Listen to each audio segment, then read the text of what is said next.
Oke, selamat pagi anak-anak ibu sekalian. Senang bertemu kembali dengan kamu dalam materi pelajaran biologi. Nah, pada pagi hari ini kita belajarnya pakai video pembelajaran ya. Materi kita pada hari ini masih tetap dalam pewarisan sifat pada manusia, khusus mempelajari penyakit bawaan dan usaha-usaha untuk menghindari penyakit turunan. Nah, pada pagi hari ini kita akan mempelajari cacat dan penyakit menurun yang terpaut kromosom seks atau disebut dengan sex linkage. Nah, tautan seks terjadi pada kromosom seks yang disebut dengan gonosom, baik pada kromosom X maupun kromosom Y. Beberapa contoh peristiwa tautan seks yang terjadi pada manusia adalah buta warna dan hemofili. Peristiwa tautan ini terjadi pada kromosom X. Adapun peristiwa tautan seks yang terjadi pada kromosom Y, contohnya hystrix gravier, yaitu pertumbuhan rambut kasar seperti landak yang dilambangkan dengan H kecil G kecil. Hipertrikosis yaitu pertumbuhan bulu panjang pada telinga yang dilambangkan dengan genotip H kecil T kecil. Dan webbetus yaitu adanya selaput pada jari yang dilambangkan dengan W besar B kecil. Nah, contoh penyakitnya tadi yaitu buta warna. Buta warna ini adalah penyakit keturunan yang menyebabkan seseorang tidak bisa membedakan warna merah dengan biru. Nah, ini contoh penyakit yang terpaut kromosom X. Nah, selain dia tidak dapat membedakan warna merah dan biru atau kuning dengan hijau. Jadi penyakit buta warna ini merupakan penyakit keturunan yang disebabkan oleh gen resesif C kecil B kecil atau disebut dengan color blind. Nah, gen buta warna terjadi pada kromosom X sebagaimana penderita hemofili. Nah, pada penderita buta warna memiliki genotip yang berbeda antara wanita dengan laki-laki. Nah, ini perhatikan genotipnya ya, Nak. Nah, genotip buta warna dibedakan menjadi genotip wanita buta warna X besar itu dia normal. Ya, kalau X besar XCB itu dia heterozigot membawa sifat buta warna. Dia normal tetapi karir. Artinya dia membawa sifat. Nah, kalau XCB ini homozigot resesif. Dia wanita penderita buta warna. Nah, kalau pada laki-laki, genotip laki-laki X besar Y besar itu laki-laki normal. XCBY laki-laki buta warna. Nah, jadi penyakit buta warna ini dia terpaut di kromosom X. Bukan berarti laki-laki terhindar, tidak. Makanya yang ada wanita pembawa sifat buta warna. Kalau laki-laki dia tidak pembawa. Karena apa? Karena penyakit tersebut terpaut di kromosom X. Ya, paham sampai situ ya, Nak? Nah, alat untuk mengetahui apakah seseorang itu buta warna atau tidak bukan dengan cara menunjukkan ini warna merah atau warna biru, bukan. Tetapi dengan banyak warna, tetapi di dalam warna yang banyak itu dibentuk misalnya angka atau huruf. Seperti ini gambarnya ya, Nak. Nah, jadi ini diperhatikan, apakah kamu bisa melihat angka yang terdapat di bintik-bintik itu? Misalnya yang pertama itu angka 25, 45, 6, 29, 56, 8. Nah, ini tes buta warna merah dan hijau. Nah, yang sebelah kanan itu adalah gambar bintang. Nah, ini lagi contohnya misalnya. Nah, itu angka 12, 33, 38, 51, 69, 74. Nah, Ibu harap semua bisa membaca angka-angka yang ditunjukkan itu. Jadi kita tidak ada yang buta warna. Nah, oke. Nah, untuk lebih jelasnya, perhatikanlah contoh soal persilangan terkait penurunan penyakit buta warna. Nah, contoh seorang laki-laki penderita buta warna merah dan hijau beristrikan wanita normal, tetapi membawa sifat buta warna, berarti dia karir. Tentukanlah persentase yang mungkin lahir. Nah, di situ kamu perhatikan, lihat di sini.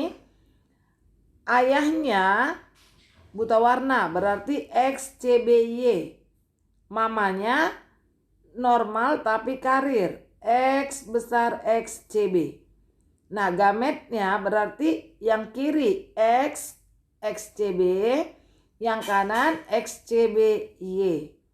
Nah, jadi dari situ dikawinkanlah dia, maka diketahui keturunannya 25% wanita normal karir, 25% wanita buta warna, 25% laki-laki normal, 25% laki-laki buta warna. Nah, jadi kemungkinan anaknya 50% normal yang terdiri dari 25% wanita dan 25% pria. Dan 50% menderita buta warna yang terdiri dari 25% wanita buta warna dan 25% laki-laki buta warna. Oke. Nah, selanjutnya yang kedua yaitu hemofili. Nah, hemofili ini adalah penyakit yang darahnya sukar membeku. Nah, penderita hemofili jika terluka darahnya akan membeku sekitar 50 menit hingga 2 jam. Jadi kalau seseorang penyakit hemofili mengalami kecelakaan misalnya, maka dia darahnya bisa sampai habis. Karena apa? Dia 50 menit kemudian atau 2 jam kemudian baru dia membeku. Nah, hal ini akan mengakibatkan penderita mengalami kehilangan banyak darah dan dapat menimbulkan kematian. Penyakit ini dikendalikan oleh gen resesif H kecil.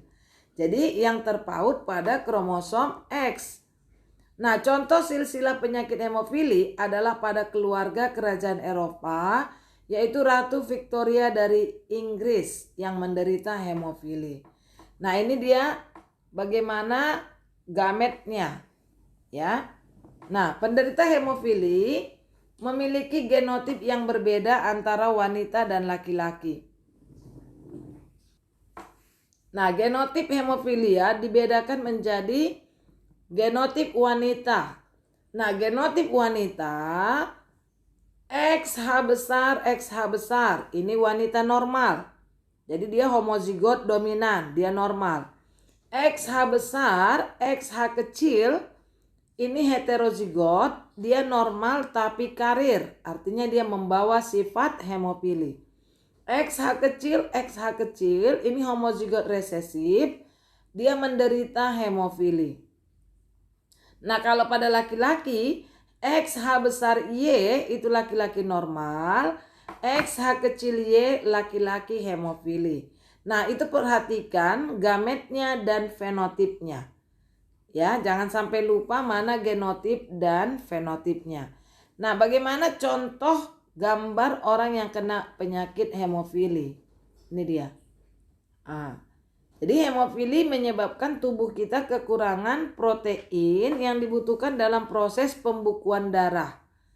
Nah, dalam pelajaran sistem peredaran darah di kelas 11, kamu sudah mempelajari bagaimana proses pembekuan darah.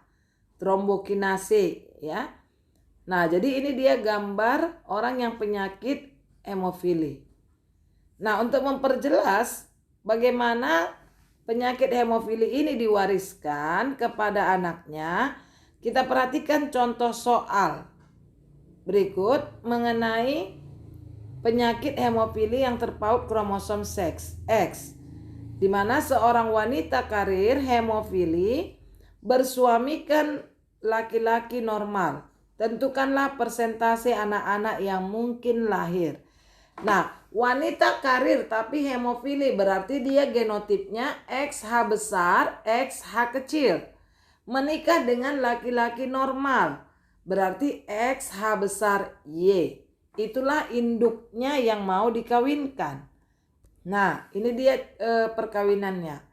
Jadi XH besar, XH kecil, wanita karir. XH besar Y normal, laki-laki. Maka keturunannya 75% normal yang terdiri dari 25% wanita normal, 25% normal karir, dan 25% laki-laki normal. Dan 25% laki-laki menderita hemofili. Oke. Nah, yang ketiga yaitu anadontia. Anadontia ini merupakan kelainan menurun yang disebabkan oleh gen resesif pada kromosom X. Nah, kalau kamu perhatikan anadontia ini dia dilambangkan dengan XA besar. Ya, dengan XA kecil itu karir. XA besar itu normal, perempuan. XA besar Y itu laki-laki normal. XA kecil Y itu laki-laki anadontia. Nah, anadontia ini merupakan penyakit yang tidak mempunyai benih gigi dalam tulang rahangnya. Nah, ini kan ada pertanyaan kamu minggu yang lalu kan, Nak? Nah, jadi ini dia contoh perkawinan pada anadontia. Kamu perhatikan. Wanita karir anadontia, XA kecil, XA besar menikah dengan XA besar Y, laki-laki normal.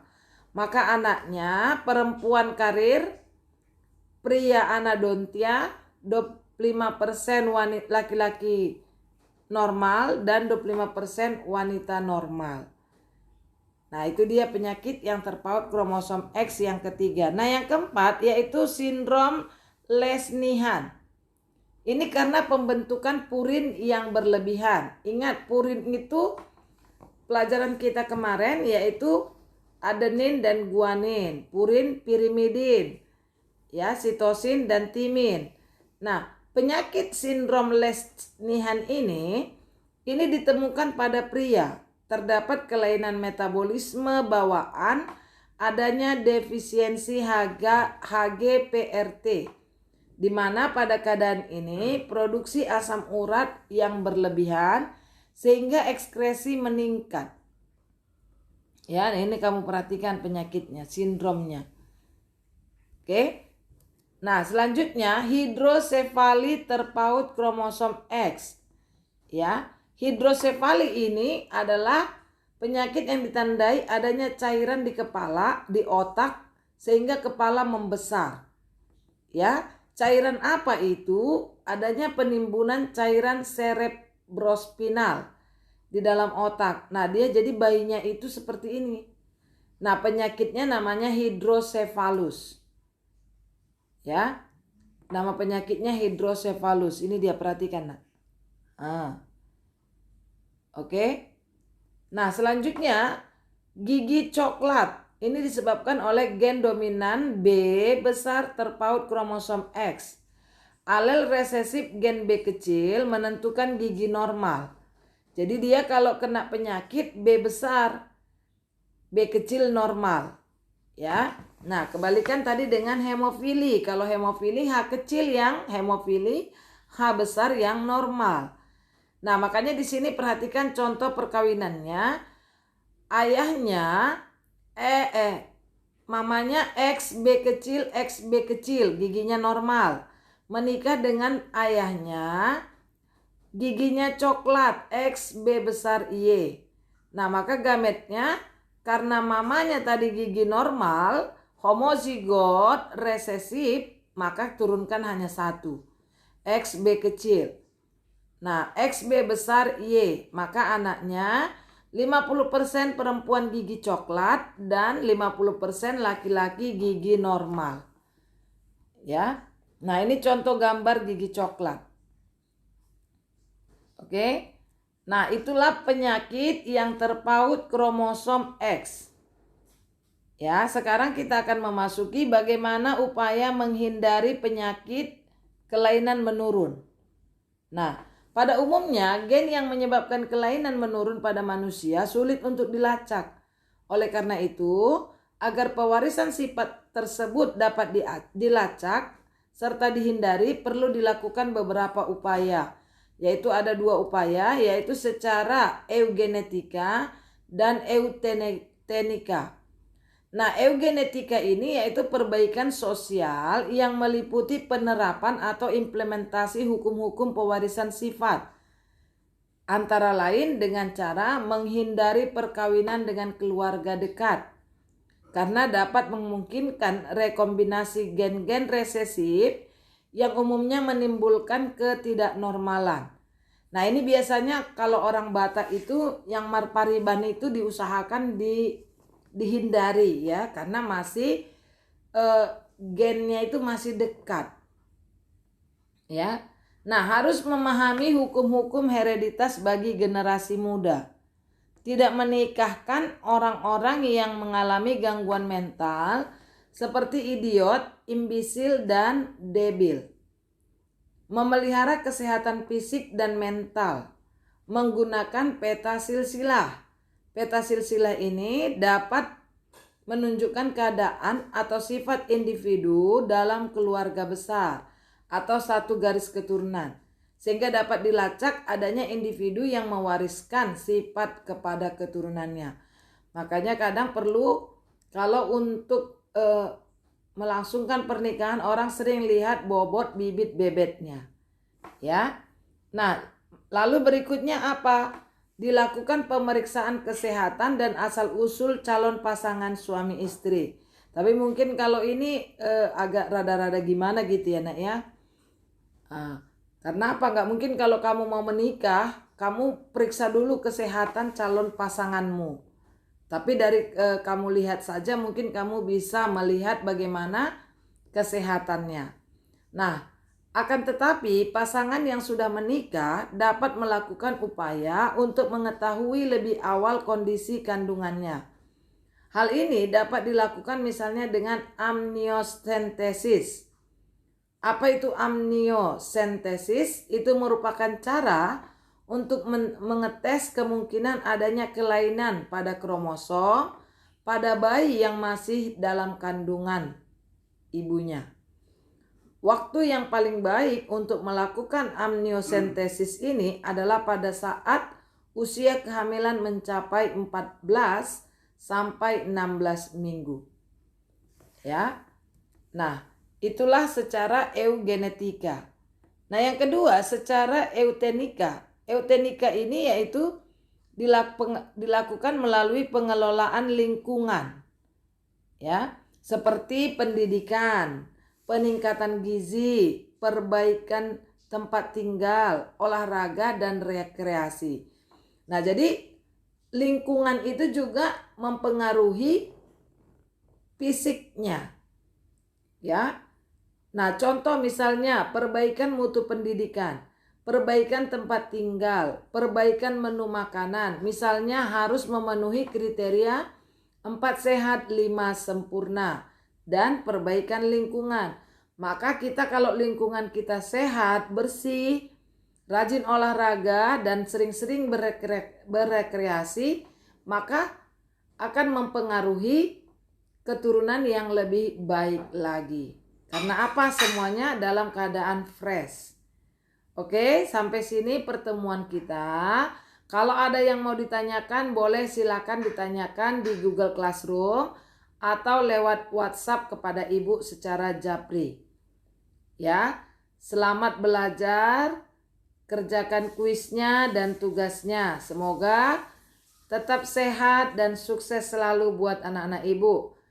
Ibu harap masih tetap stay at home, jangan pergi-pergi dulu kemana-mana kalau tidak yang sangat-sangat penting. Oke, selamat belajar. Sampai jumpa di pertemuan berikutnya.